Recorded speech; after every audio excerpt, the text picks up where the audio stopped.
आज अध्यक्ष महोदय, खाड़ी देशों में किस तरीके का हालात है और जो बाजार में पैसे लग रहे हैं वो किस तरीके से हिचकोले खा रहे हैं, किसी से छुपा नहीं। अध्यक्ष महोदय, रातों रात अरबों खरबों रुपए डूब जा रहे हैं। और किसके डूब रहे हैं अध्यक्ष महोदय? देश के आम नागरिक, देश के कर्मचारी,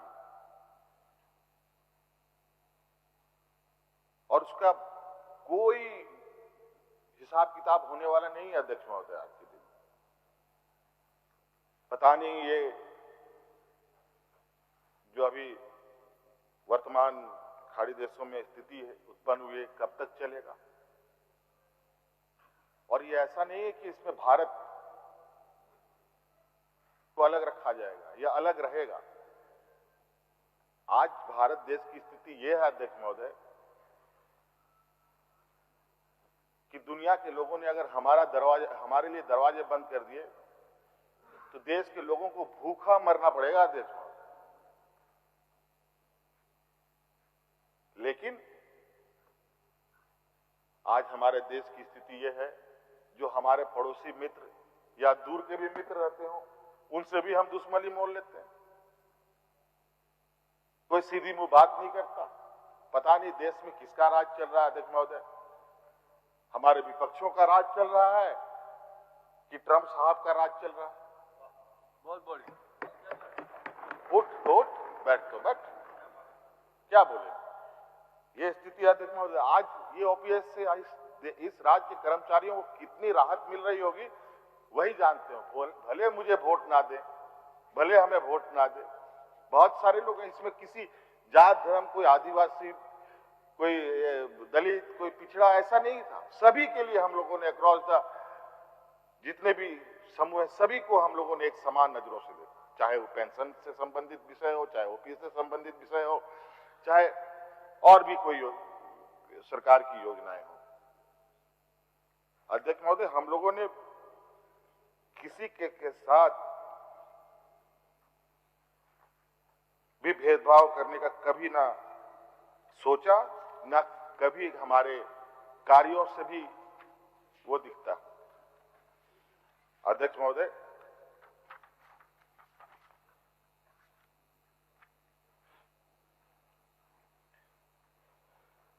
कई ऐसी चीजें हैं अध्यक्ष महोदय, चूंकि नए जो आज के दिन में बदलाव होते रहते हैं ग्लोबली।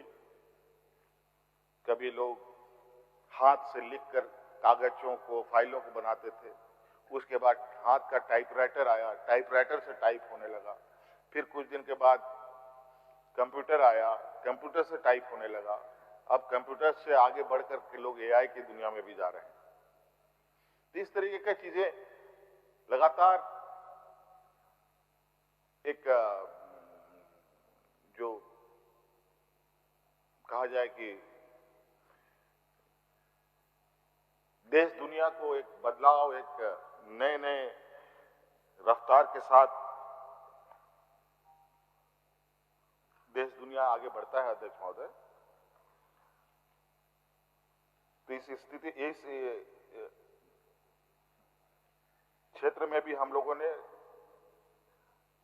राज्य सरकार की योजनाओं का लाभ शहर और पंचायत स्तर तक जरूरतमंदों को ससमय मिले।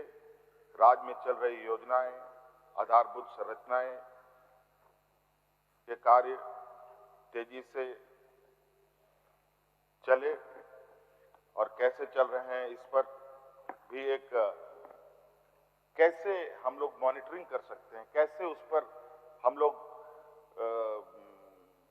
लगातार उसको हम लोग देख पाए कि काम होता है कि हाँ यहाँ सड़क बन रहा है और उसको देखने वाला कोई नहीं। कई कंप्लेन आते हैं कि नहीं सड़क खराब हो रहा है, यहाँ ठेकेदार पूरा भी नहीं किया कि सड़क खराब हो रहा है। पुल पुलिया का कभी कभी ऐसी खबर कहीं से आती है।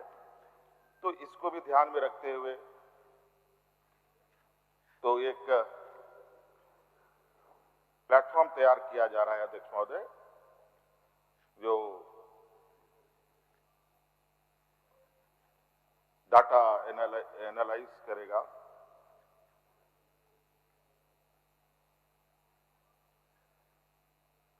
पूरे राज्य के हर, चाहे पेंशन हो, चाहे सड़क हो, रोड हो, पुल हो, पुलिया हो, हर क्षेत्र में, चाहे खाद्य, ये सीएम डाटा इंटेलिजेंस प्लेटफॉर्म बनाया जाएगा अध्यक्ष महोदय, जिसके तहत हम लोग और भी तेजी से अपने कार्य योजनाओं को रफ्तार दे पाएंगे अध्यक्ष महोदय। और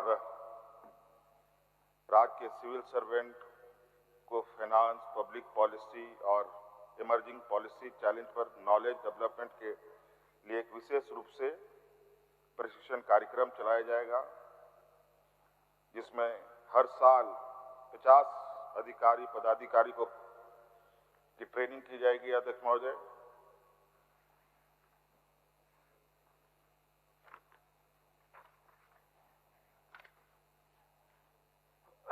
अध्यक्ष महोदय, ऊर्जा के क्षेत्र में भी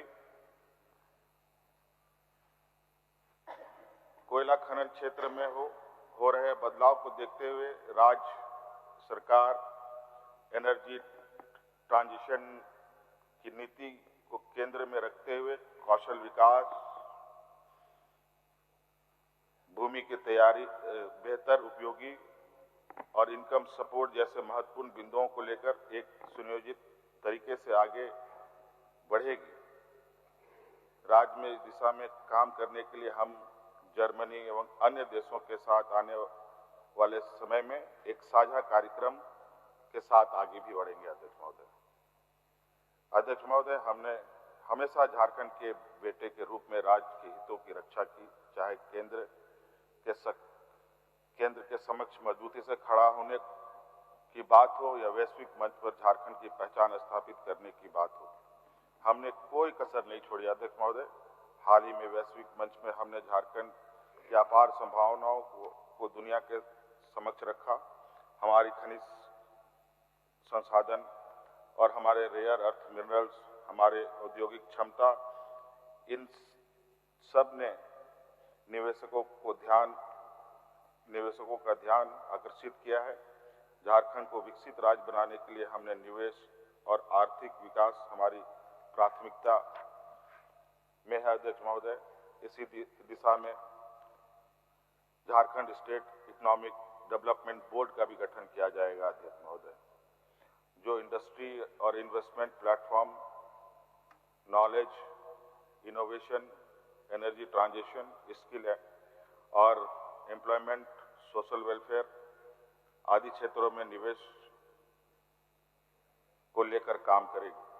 साल 2028 तक झारखंड इको टूरिज्म अथॉरिटी जेटा के अंतर्गत राज्य में 5 प्रमुख स्थानों पर इको टूरिज्म डेस्टिनेशन पॉइंट निर्माण किया जाएगा अध्यक्ष महोदय।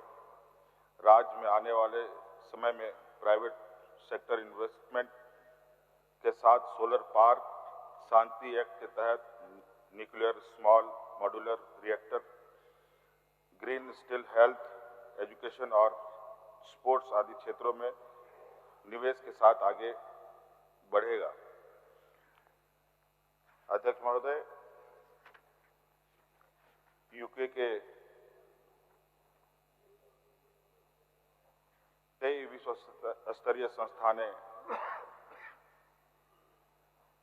के साथ मिलकर क्रिटिकल मिनरल और क्लीन एनर्जी सेंटर और एक्सीलेंस की स्थापना की जाएगी। यह सेंटर अगले 10 वर्षों में झारखंड के खनिज आधारित अर्थव्यवस्था को सिर्फ एक्सट्रैक्शन से हटाकर वैल्यू क्रिएशन और ग्रीन स्किल टैलेंट को वैश्विक हब बनाएगा तथा राज्य को क्लीन एनर्जी ट्रांजिशन के क्षेत्र में एक ग्लोबल बिजनेस पार्टनर के रूप में स्थापित करेगा। क्रिटिकल और रेयर अर्थ मिनरल के क्षेत्र में झारखंड राज्य को एक ग्लोबल और नेशनल हब बनाने की दिशा में देश विदेश के एक्सपर्ट के साथ मिलकर पॉलिसी रोडमैप बनाया जाएगा। राज्य में रोजगार की संभावनाओं और तकनीकी ज्ञान को बढ़ाने के लिए रिपोर्टेड ग्लोबल आईटी कंपनीज के सहयोग से आईटी पार्क को future technology, artificial intelligence, IT knowledge economy के क्षेत्र में विकसित किया जाएगा। अध्यक्ष महोदय, इन सब क्षेत्र में अध्यक्ष महोदय हम लोगों ने कभी काम ही नहीं किया। बड़ा विचित्र बात है अध्यक्ष महोदय, कभी कभी सोचता हूं, कान में कुछ कुछ बातें आती है तो हंसी भी आती है। सबसे अधिक सरस्वती पूजा भारत देश में होता है, सबसे अधिक। लेकिन ब्रिलियंट बच्चे कहां पैदा होते हैं? जापान में। सबसे अधिक सरस्वती पूजा हम लोग करते हैं। अब बताइए, वहां लोग बच्चे पैदा होते हैं तो कई ऐसा लक्ष्मी पूजा सबसे अधिक हम लोग करते हैं। सबसे अधिक अमीर लोग अमेरिका में पैदा होते हैं। कहीं कुछ गड़बड़ है अध्यक्ष।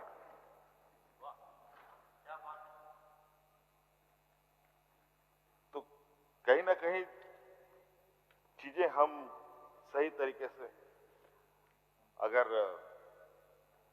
एक कदम और देखें, विश्वकर्मा पूजा भी सबसे अधिक हम लोग करते हैं अध्यक्ष महोदय। बड़ा गली मोहल्ला में विश्वकर्मा पूजा, लेकिन टैलेंट चाइना में है अध्यक्ष महोदय।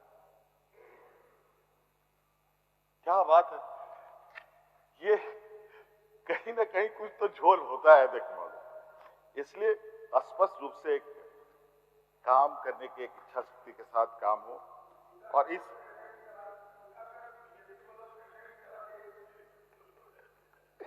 अब यही लोग लगे हुए हैं अध्यक्ष महोदय, ये पूजा करो, वो पूजा करो, पढ़ो लिखो मत, डॉक्टर इंजीनियर मत बनो, प्रशासक मत बनो,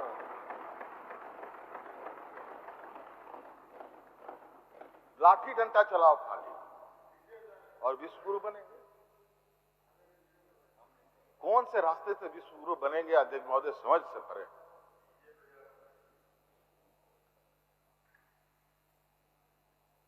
मतलब अभी तो विपक्ष की बात हमने की ही नहीं,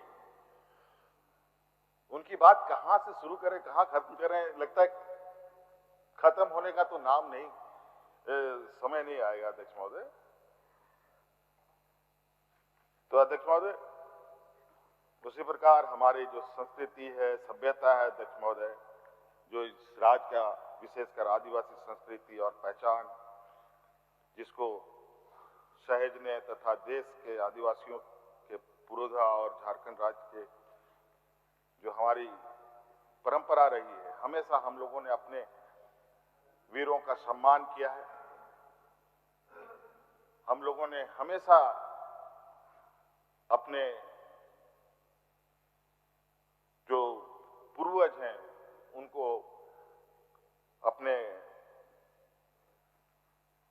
सम्मान दिया है हम लोगों ने, और ये परंपरा आज से नहीं सदियों से है। दूसरी प्रकार अध्यक्ष महोदय, पहली बार आज इस राज्य में हम लोग के बीच में झारखंड के जो निर्माता रहे हैं दिसंबर शिबू सोरेन जी, वो आज हम लोग के बीच में नहीं है।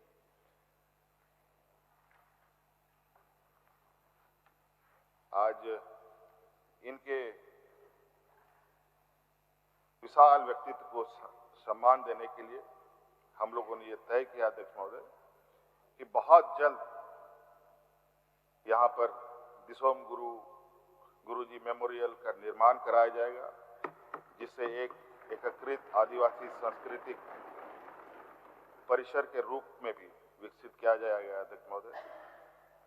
और साथ ही साथ अध्यक्ष महोदय, अपने ऐतिहासिक पहचान और आदिवासी विरासत को विश्व स्तर पर ले जाने के लिए राज्य के विभिन्न जिलों में स्थित लगभग 35 मेगालिथ और मोनोलिथ स्थल को तथा साहेबगंज के फॉसिल पार्क को भी विकसित किया जाएगा अध्यक्ष महोदय। अगले 3 वर्षों में हेरिटेज टूरिज्म को अपग्रेड करते हुए यूके सरकार के सहयोग से इन पुरातत्व स्थलों को यूके में स्थित स्टोनहेंज की तर्ज पर यूनेस्को वर्ल्ड हेरिटेज साइट का दर्जा दिलाने का भी प्रयास किया जाएगा। अध्यक्ष महोदय, हमारे श्रमिक और प्रवासी जो भाई बहन है झारखंड के जो हैं, वो सिर्फ एक श्रमिक और प्रवासी नहीं बल्कि एक झारखंड की ताकत है। अध्यक्ष महोदय, वो हमारी जिम्मेदारी का भी एक हिस्सा है। उनके कल्याण के लिए हम लगातार काम कर रहे हैं। देश और विदेश दोनों स्तर पर झारखंड के लोगों की सहायता के लिए केंद्र स्थापित किए जाएंगे ताकि वह जहां भी रहें, राज्य उनके साथ खड़ा रहे। अभी कोरोना कोविड काल के समय से ये श्रमिक और प्रवासी के लिए सरकार ने काम किया और बड़े पैमाने पे भी काम किया और यहां तक कि विदेशों में भी जिनकी मृत्यु होती है उनको भी लाने का हम लोगों ने काम किया है। अध्यक्ष महोदय, भारत सरकार के सहयोग से कल हमारे समक्ष एक बातें संज्ञान में आई है। किसी के आकस्मिक घटना के मृत्यु होने पर उनकी अस्थि को तो हम लोग उनके घरों तक पहुंचाने में कामयाब हो जाते हैं, लेकिन शायद मैंने उसको कागजों पे नहीं देखा है, लेकिन हमारे कानों तक में आई है कि जो बाहर लोग सुसाइड कर लेते हैं या डिप्रेशन में कुछ अपने आप को नुकसान पहुंचा लेते हैं, उनके मृत शरीर शायद नहीं लाए जाते हैं या कुछ और भी है। अगर ऐसा है तो उनके मृत शरीर को भी लाने का हम सदन को आश्वस्त करते हैं, उनका भी अवशेष घर तक आए, इसके लिए भी सरकार प्रयास करेगी।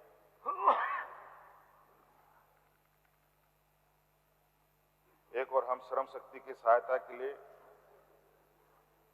नए कदम उठा रहे हैं, तो वहीं हमारे जो केंद्र सरकार है उनके बारे में जो लगातार नई नीतियां आ रही है,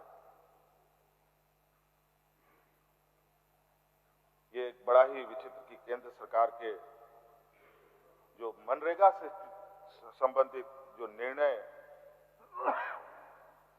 आए हैं उस पर थोड़ा जिक्र करना चाहेंगे। अध्यक्ष महोदय, मनरेगा झारखंड के करोड़ों श्रमिकों के जीवन रेखा रही है अध्यक्ष महोदय, और इस पर रेजोल्यूशन भी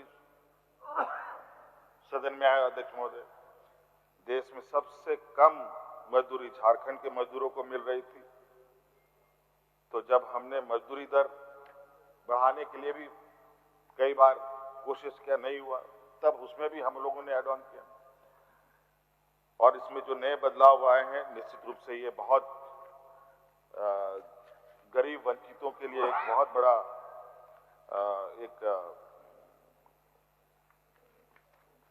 विपरीत इसका असर पड़ेगा उनके ये पर। अध्यक्ष महोदय, फिर वही पलायन, कुपोषण, सामाजिक जिससे हम जूझ रहे थे, फिर हम उसी की ओर आगे बढ़ेंगे और अपनी जिम्मेवारियों का निर्वहन तो केंद्र सरकार कितनी की है। अध्यक्ष महोदय, मुझे जहां तक याद है, मुझे हल्का सा कि लगभग मनरेगा में ही 1000 करोड़ रुपए का बकाया भी केंद्र सरकार के पास। सही बात, एक मजदूरी का और दूसरा कंपोनेंट पार्ट, एक 700 या 400 या कुछ ऐसा करके 1000 करोड़ कुल मिलाकर, वो भी पैसा अभी तक आया नहीं है। कुछ एक नया बोझ इन लोगों ने इस तरीके से बनाया कि फिर से अब जहां हम लोग एनीमिया हटाने की बात करते हैं, कुपोषण हटाने की बात करते हैं, हम लोग फिर उन्हीं दलदलों में जाएंगे। अध्यक्ष महोदय, ये स्थिति आने वाले में समय में बन रही है। अध्यक्ष महोदय, इसलिए आज इस विषय को लेकर के भी सदन गंभीरता से इसको लिया है। अध्यक्ष महोदय, इस पर हम लोग क्या कर सकते हैं? श्रमिक कल्याण के लिए झारखंड देश के पहले कॉम्प्रिहेंसिव पॉलिसी लेकर आई है, इसी को और मजबूत करते हुए राज्य के श्रमिक और जो राष्ट्रीय और अंतर्राष्ट्रीय स्तर पर काम करने जाते हैं, उनकी मदद के लिए आने वाले समय में हम झारखंड राज्य सुलभ सहायता योजना भी बनाएंगे। अध्यक्ष महोदय, झारखंड के मेहनतकश और प्रवासी भाई बहन जो देश के बाहर रहते हैं, उनसे राज्य को जोड़ने के लिए प्रवासी झारखंड फाउंडेशन का भी गठन किया जाएगा। अध्यक्ष महोदय, देश के अंदर कर्नाटक, दिल्ली, हरियाणा, तमिलनाडु, आंध्र प्रदेश, तेलंगाना, बंगाल, केरल, महाराष्ट्र आदि राज्यों में सरकारों से वार्ता कर वहां में झारखंड के श्रमिकों और प्रवासी लोगों को सहायता के लिए केंद्र बनाया जाएगा। अध्यक्ष महोदय, और कुछ राज्यों में तो यह काम शुरू भी हो चुका है। अध्यक्ष महोदय, लेकिन अब हम लोग पूरी टीम लंदन गई तो कई झारखंड प्रवासी जो लोग हैं उनसे मुलाकात करने का मौका मिला। कई सारे ऐसे लोग भी हैं जो वहां काम करने के लिए गए हैं, नौकरी में भी हैं लोग, व्यक्तिगत कार्यों में भी हैं, वहां पर लोग जुड़े हैं। तो वहां पर भी कुछ स्थितियां को लेकर उन लोगों ने अपनी जो बातें रखी, वो चिंता का विषय है। तो हम लोग प्रवासी लोगों के लिए भी गल्फ और लंदन में भी एक ऐसा प्रवासी सहायता केंद्र भारत सरकार के सहयोग से खोलने का हम लोग प्रयास करेंगे। अध्यक्ष महोदय, अब कितना इनका सहयोग रहेगा ये तो आने वाले समय में ही पता चलेगा। अध्यक्ष महोदय, एक और बात अध्यक्ष महोदय, अभी इसी सत्र के दौरान में हमारे एक मंत्री चमड़ा लिंडा जी ने असम के आदिवासियों के समाज की आवाज को उठाया था।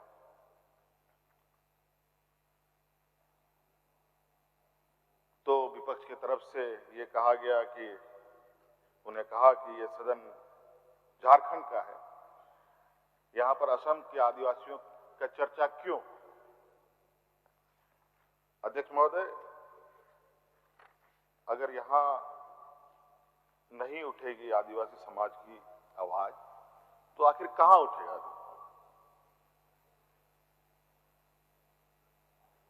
अध्यक्ष महोदय, असम हो, मणिपुर हो या देश के कोई भी कोना हो जहां वंचित लोग हैं, उनके ऊपर अत्याचार हो रहा हो, अन्याय हो रहा हो, निश्चित रूप से झारखंड की आवाज वहां तक जाती है। अध्यक्ष महोदय, और कई मौके पर यह बात देखने को भी मिला जहां पर भी लोग ऐसे रहे, उन लोगों ने झारखंड के प्रति उनकी एक उम्मीद बनी रही है कि झारखंड के तरफ से कुछ बातें आएंगी। आज अमेरिका, इजराइल मिलकर के ईरान पर ताबड़तोड़ बमबारी कर रहा है। ईरान का युद्धपोत भारत के जो नॉर्मल एक पार्टनरशिप प्रैक्टिसेस में आता है, वो जहाज को अमेरिका आपके ही समुद्री बेड़े के घेरे के क्षेत्र में मार देता है, लेकिन आप कुछ नहीं बोल पाते। लेकिन झारखंड के लोग कमजोर नहीं है अध्यक्ष, यहाँ के लोग जवाब देना जानते हैं और यहाँ का संघर्ष किसी से छुपा नहीं है। पहले तो आदिवासियों के नाम पर, मूलवासियों के नाम पर कोई चर्चा ही नहीं है। चर्चा है भी तो बिल्कुल ऐसी चर्चा जहां एकदम नकारात्मक दृष्टि से, एक हे दृष्टि से आपको यहाँ के लोगों को देखा जाता रहा है। लेकिन जिस तरीके से धीरे धीरे आदिवासियों की आवाज, यहाँ के मूलवासियों की, यहाँ के वंचितों की आवाज मजबूत होती है अध्यक्ष महोदय। आज जिस तरीके से अंग्रेजों को हमारे पूर्वजों ने लोहा मनवाया है, निश्चित रूप से यहाँ के समाज भी आज के जो मौजूदा जो सामंती विचार को भी लोहा मनवाने की क्षमता रखता है अध्यक्ष महोदय। अध्यक्ष महोदय,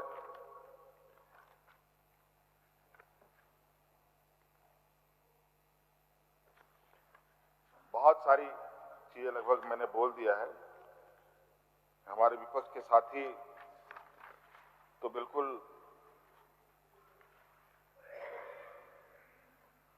मुझे उम्मीद था, बिल्कुल इसी तरह का उम्मीद था कि विपक्ष आज हम लोग के साथ नहीं होगा। तो अध्यक्ष महोदय, इन्हीं शब्दों के साथ मैं चाहता हूं कि हमें समाप्ति करनी चाहिए। और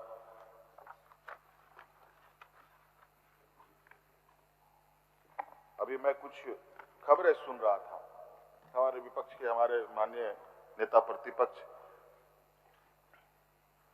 कुछ बयान दे रहे थे। सेंसिटिव मैटर क्या है, सेंसिटिव क्या है, रामनवमी वगैरह को लेकर। सेंसिटिव अध्यक्ष महोदय,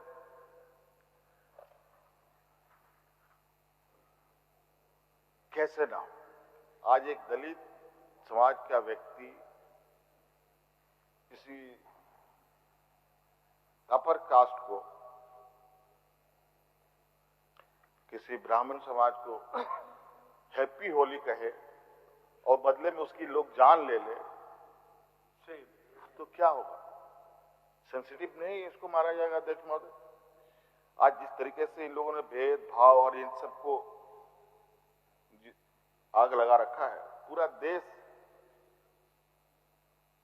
जलने में अब समय नहीं है। अब देश की जनता को निर्णय लेना है अध्यक्ष महोदय।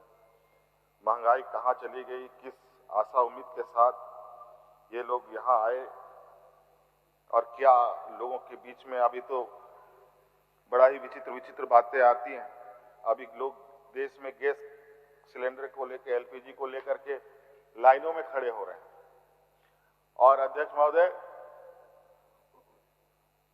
केंद्र सरकार अब राज्य सरकार के जिम्मे देना चाहती है कि एलपीजी हम आपको इतना देंगे, आप बांटिए, आप इस तरीके से बांटिए।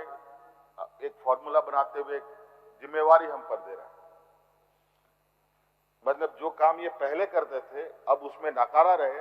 कल को गैस की किल्लत होगी तो राज्य सरकार को जूता पड़े, ये स्थिति है। अब जिस तरीके से ईडी सीबीआई को इन लोगों ने एक अपना शस्त्र बना रखा है, नया इनका भी तरीका ये हो रहा है। अब सीआरपीएफ को पुलिस का पावर देने की इनकी योजना चल रही है।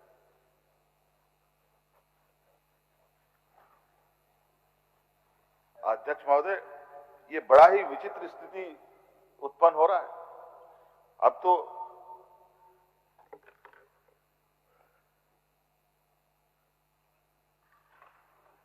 जिस नक्सल को मारने का, खत्म करने का संकल्प सरकार ले रही है, एक नया तरीके के उपद्रव का जन्म हो रहा है। एक ऐसा उपद्रव व्यवस्था जहां अध्यक्ष महोदय बहुत ही हर त्योहार, चाहे होली हो, चाहे दिवाली हो, चाहे मुहर्रम हो, चाहे दशहरा हो, सभी स्थिति को इन लोगों ने सेंसिटिव कर दिया और छोटी छोटी चीजों पर इनका एक ऐसा उस छोटी चीजों को बड़ा करने का प्रयास करते हैं जहां लोग एक दूसरे के प्रति एक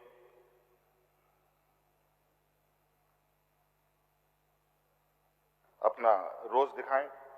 तो अध्यक्ष महोदय, अभी चूंकि हमारे विपक्ष के सिर्फ यहाँ चेयर बचे हैं, लोग तो बचे नहीं।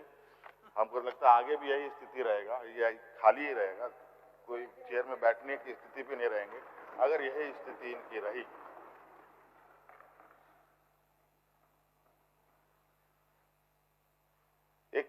परिवर्तन का बयार के साथ ये लोग आए थे।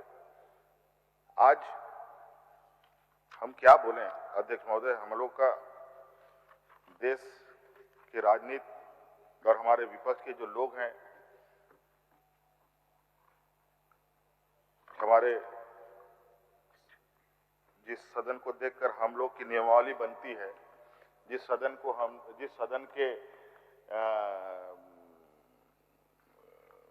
रूल्स को हम लोगों ने आत्मसात किया है, उस सदन की भी स्थिति यही है।